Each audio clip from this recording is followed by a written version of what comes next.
शांति। आज 9 फरवरी 2026 के बाबा के अनमोल मधुर महावाक्य सुनेंगे। आज की मुरली जैसे परसों की मुरली से कंटिन्यूएशन में है। परसों हम बच्चों को बाबा ने एक रहस्य बताया कि बाबा को गरीब निवास क्यों कहते हैं, क्योंकि बाबा भारत जो इतना गरीब हो गया है उनको आकर रत्नों की थालियां दे करके शाहूकार बना देते हैं।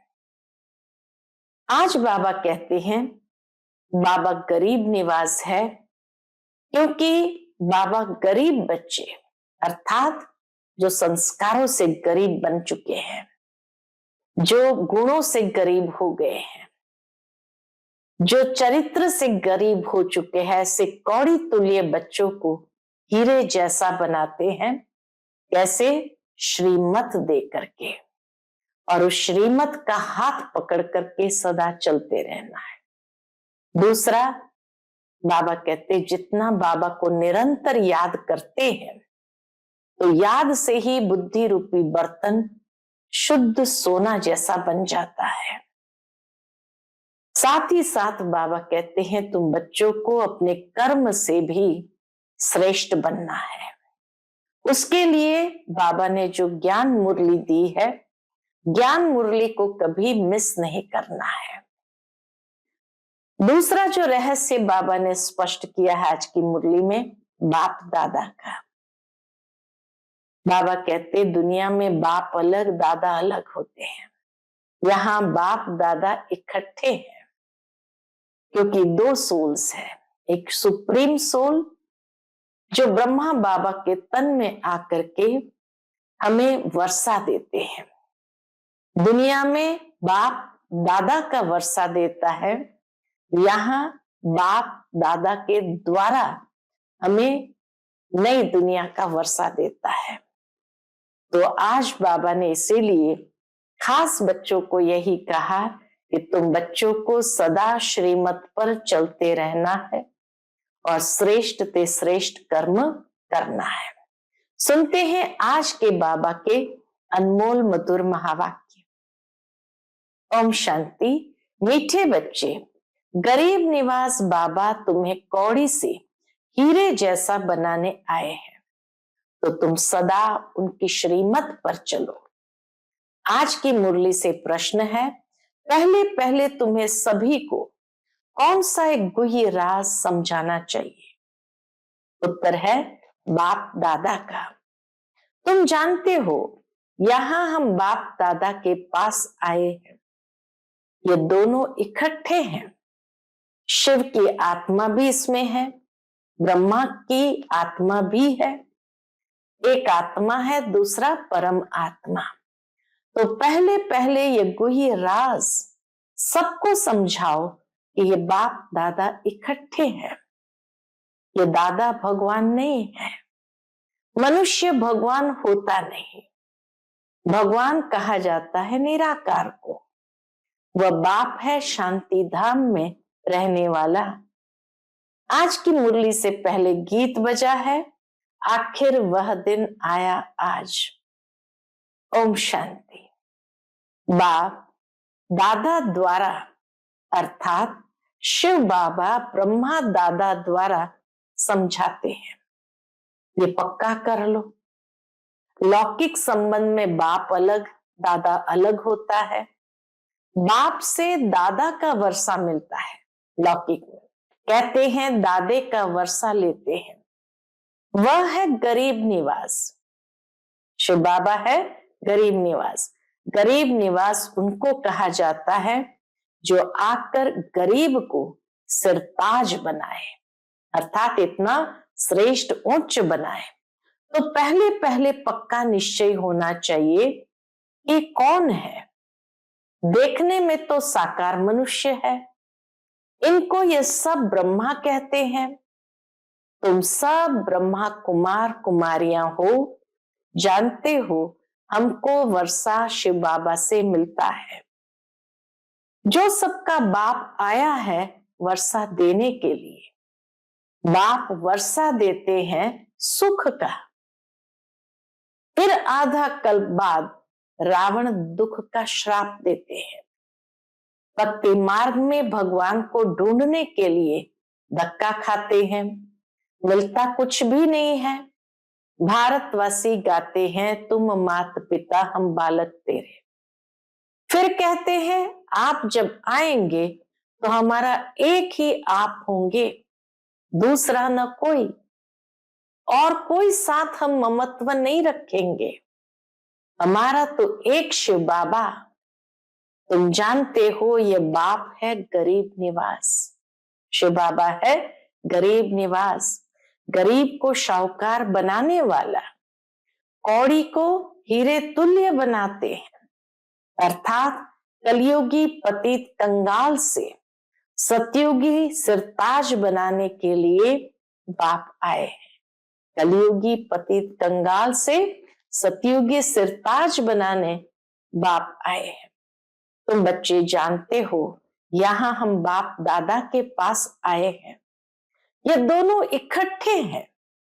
शिव की आत्मा भी इसमें है, ब्रह्मा की आत्मा भी है। दोनों हुई ना, एक आत्मा दूसरा परमात्मा। तुम सभी हो आत्माएं। गाया जाता है, आत्माएं परमात्मा अलग रहे बहुकाल। पहले नंबर में मिलने वाली हो तुम आत्माएं, अर्थात जो आत्माएं हैं वो परमात्मा बाप से मिलती है, जिसके लिए ही पुकारते हैं, ओ गॉड फादर। तुम उनके बच्चे ठहरे, फादर से जरूर वर्षा मिलता है। बाप कहते, भारत जो सिरताज था वह भी कितना कंगाल बना है। अभी मैं फिर तुम बच्चों को सिरताज बनाने आया हूं। तुम डबल सिरताज बनते हो। सिरताज बनाने, लेकिन सिरताज भी कैसे? डबल सिरताज।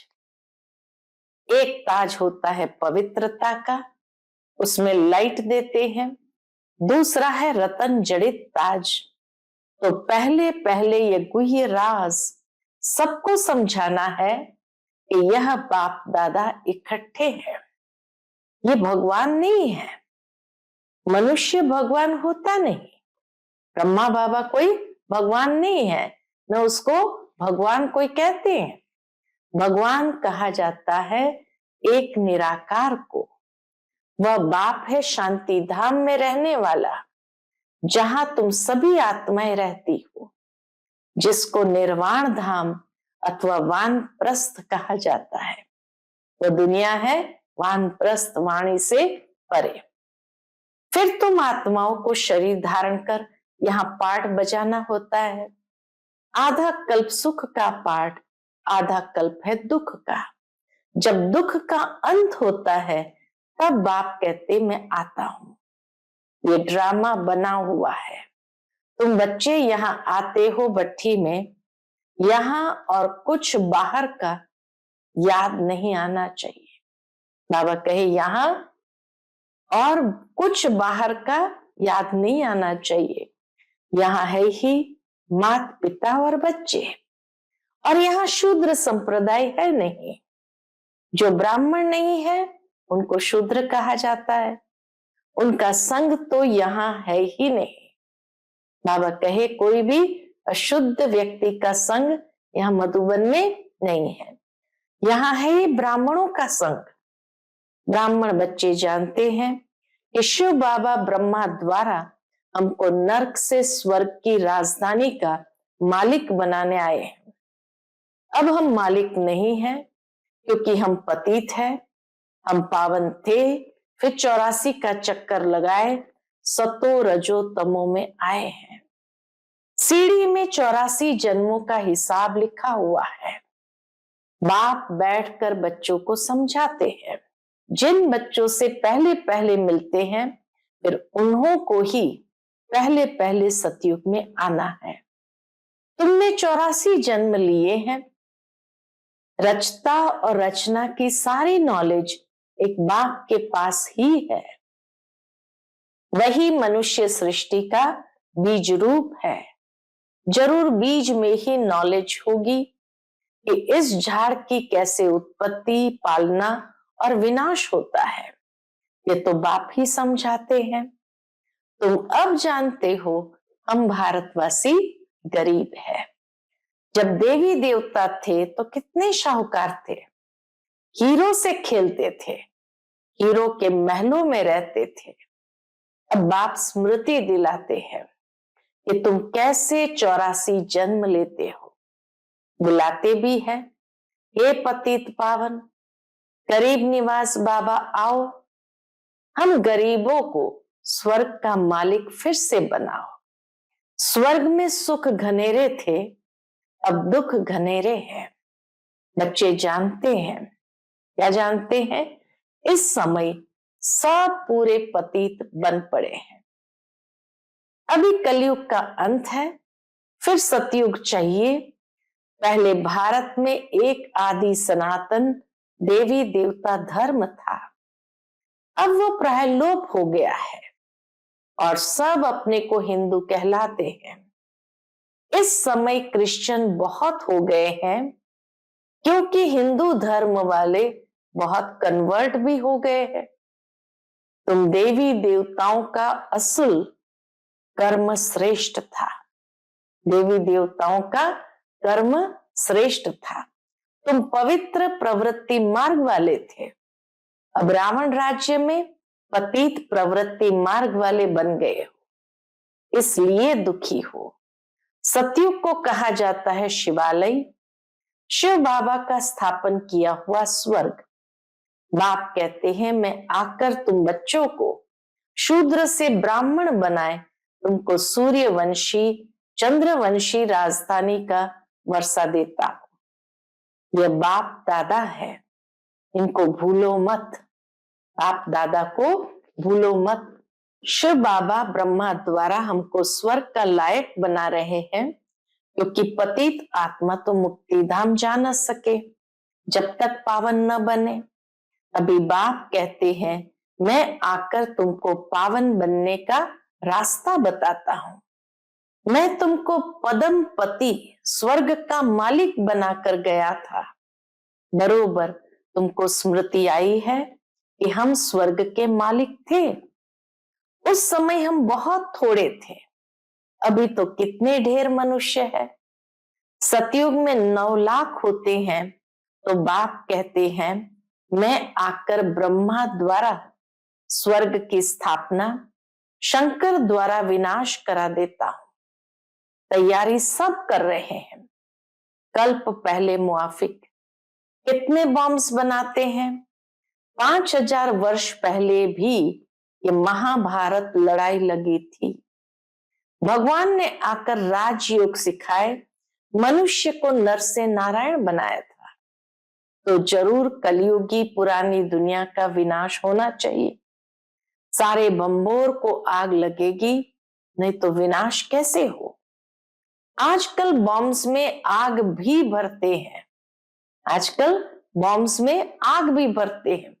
मूसलधार बरसात, अर्थक्वेक्स आदि सब होंगे, तब तो विनाश होगा।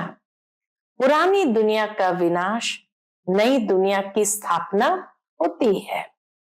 यह है संगम युग।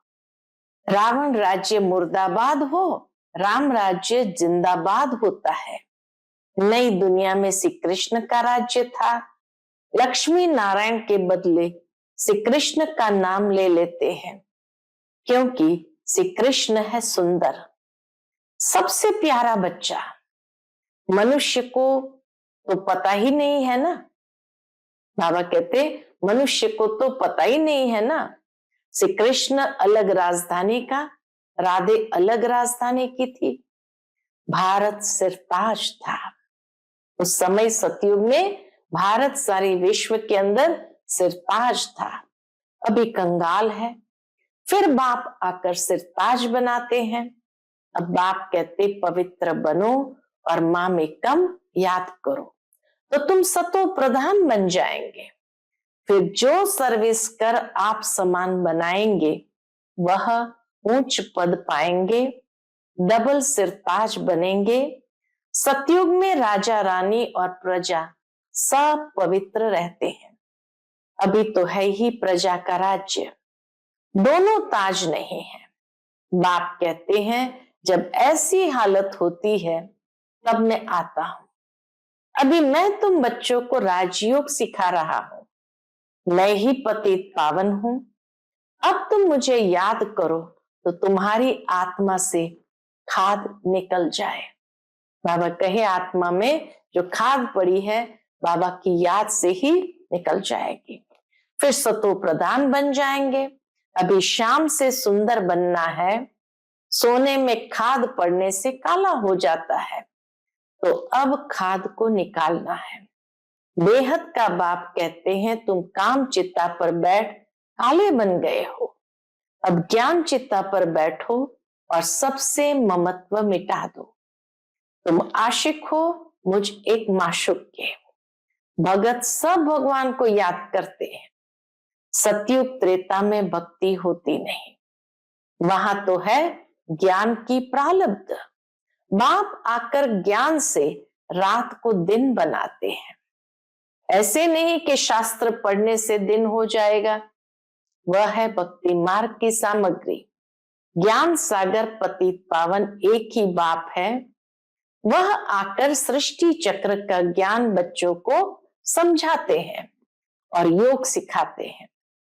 ईश्वर के साथ योग लगाने वाले योग योगेश्वर और फिर बनते हैं राज राजेश्वर, राज राजेश्वरी। तो ईश्वर द्वारा राजाओं का राजा बनते हो। जो पावन राजाएं थे वही फिर पतित बनते हैं। आप ही पूज्य फिर आप ही पुजारी बन जाते हैं। अब जितना हो सके याद की यात्रा में रहना है।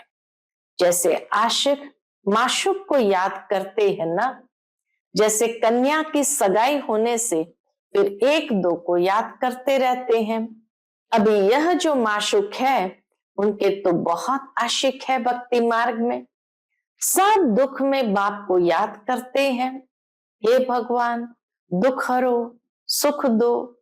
यहाँ तो न शांति है न सुख है, सतयुग में दोनों है। अभी तुम जानते हो हम आत्माएं कैसे 84 का पाठ बजाते हैं।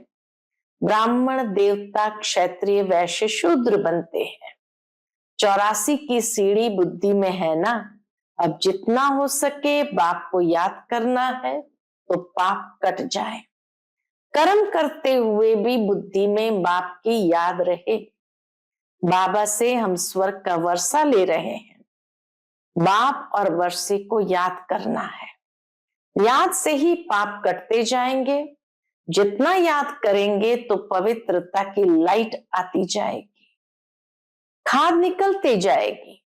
बच्चों को जितना हो सके टाइम निकाल याद का उपाय करना है। सवेरे सवेरे टाइम अच्छा मिलता है, ये पुरुषार्थ करना है। भल गृहस्थ व्यवहार में रहो, बच्चों की संभाल आदि करो, परंतु ये अंतिम जन्म पवित्र बनो। काम चिता पर नहीं चढ़ो, अभी तुम ज्ञान चिता पर बैठे हो। ये पढ़ाई बहुत ऊंची है, इसमें सोने का बर्तन चाहिए। तुम बाप को याद करने से सोने का बर्तन बनते हो। याद भूलने से फिर लोहे का बर्तन बन जाते हो। बाप को याद करने से स्वर्ग के मालिक बनेंगे। ये तो बहुत सहज है, इसमें पवित्रता मुख्य है। याद से ही पवित्र बनेंगे और सृष्टि चक्र को याद करने से स्वर्ग का मालिक बनेंगे। तुम्हें घर बार नहीं छोड़ना है, गृहस्थ व्यवहार में भी रहना है। बाप कहते हैं 63 जन्म तुम पतित दुनिया में रहे हो। अब शिवालय अमरलोक में चलने के लिए तुम यह एक जन्म पवित्र रहे तो क्या हुआ, बहुत कमाई हो जाएगी। 5 विकारों पर जीत पानी है, तभी जगत जीत बनेंगे, नहीं तो पद पा नहीं सकेंगे। बाप कहते मरना तो सबको है, ये अंतिम जन्म है, फिर तुम जाए नई दुनिया में राज्य करेंगे। हीरे जवाहरतों की खानियां भरपूर हो जाएगी, वहां तुम हीरे जवाहरतों से खेलते रहेंगे। तो ऐसे बाप के बनकर उनकी मत पर भी चलना चाहिए ना। श्रीमत से ही तुम श्रेष्ठ बनेंगे, रावण की मत से तुम भ्रष्टाचारी बने हो। अब बाप की श्रीमत पर चल, तमो प्रधान से सतो प्रधान बनना है। बाप को याद करना है और कोई तकलीफ बाप नहीं देते हैं। भक्ति मार्ग में तो तुमने बहुत धक्के खाए हैं, अब सिर्फ बाप को याद करो और सृष्टि चक्र को याद करो। स्वदर्शन चक्रधारी बनो तो तुम 21 जन्मों के लिए चक्रवर्ती राजा बन जाएंगे। अनेक बार तुमने राज्य लिया है और गंवाया है। आधा कल्प है सुख, आधा कल्प है दुख। बाप कहते हैं मैं कल्प कल्प संगम पर आता हूं, तुमको सुख धाम का मालिक बनाता हूं। अभी तुमको स्मृति आई है। हम कैसे चक्कर लगाते हैं, ये चक्र बुद्धि में रखना है। बाप है ज्ञान का सागर, तुम यहाँ बेहद के बाप के सामने बैठे हो। ऊंचते ऊंच भगवान प्रजापिता ब्रह्मा द्वारा तुमको वर्षा देते हैं। तो अब विनाश होने के पहले बाप को याद करो, पवित्र बनो। बाबा कहते विनाश होने के पहले क्या करो, बाप को याद करो और पवित्र बनो। अच्छा, मीठे मीठे सिकिलदे बच्चों प्रति माता पिता बाप दादा का याद प्यार और गुड मॉर्निंग। रूहानी बाप की रूहानी बच्चों को नमस्ते। हम सभी रूहानी बच्चों की रूहानी माता पिता बाप दादा को याद प्यार, गुड मॉर्निंग और नमस्ते नमस्ते। शुक्रिया बाबा, शुक्रिया। आज की मुरली से धारणा के लिए मुख्य सार है। पहली पॉइंट, निरंतर बाप की याद में रहने के लिए बुद्धि को सोने का बर्तन बनाना है। कर्म करते भी बाप की याद में रहे, याद से ही पवित्रता की लाइट आएगी। दूसरी पॉइंट, मुरली कभी मिस नहीं करनी है। ड्रामा के राज को यथार्थ रीति समझना है। भट्ठी में कुछ भी बाहर का याद न आए।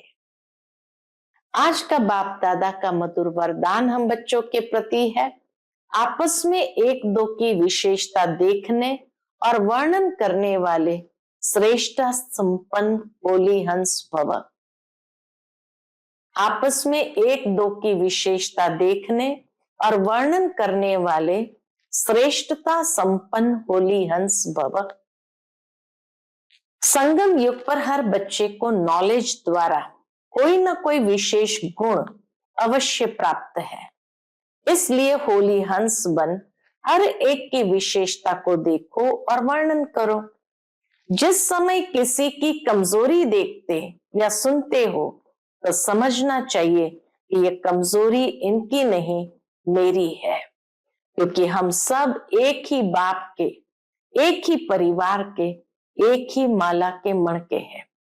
जैसे अपनी कमजोरी को प्रसिद्ध नहीं करना चाहते, ऐसे दूसरों की कमजोरी का भी वर्णन नहीं करो। होली हंस माना विशेषताओं को ग्रहण करना और कमजोरियों को मिटाना। आज का स्लोगन है, समय को बचाने वाले तीव्र पुरुषार्थी ही सदा विजयी है। समय को बचाने वाले तीव्र पुरुषार्थी ही सदा विजयी है। आज का व्यक्त इशारा, एकता और विश्वास की विशेषता द्वारा सफलता संपन्न बनो। उसके अंतर्गत बाबा कहते, जैसे मणकों की विशेषता होती है, एक जैसे मणके माला के एक ही धागे में पिरोए जाते हैं, ऐसे आप सभी विजयंती माला के मणके भी जब एक मत, एक की ही लगन में एक रस स्थिति वाले एक दिखाई देंगे, तब ही माला में पिरोए जाएंगे।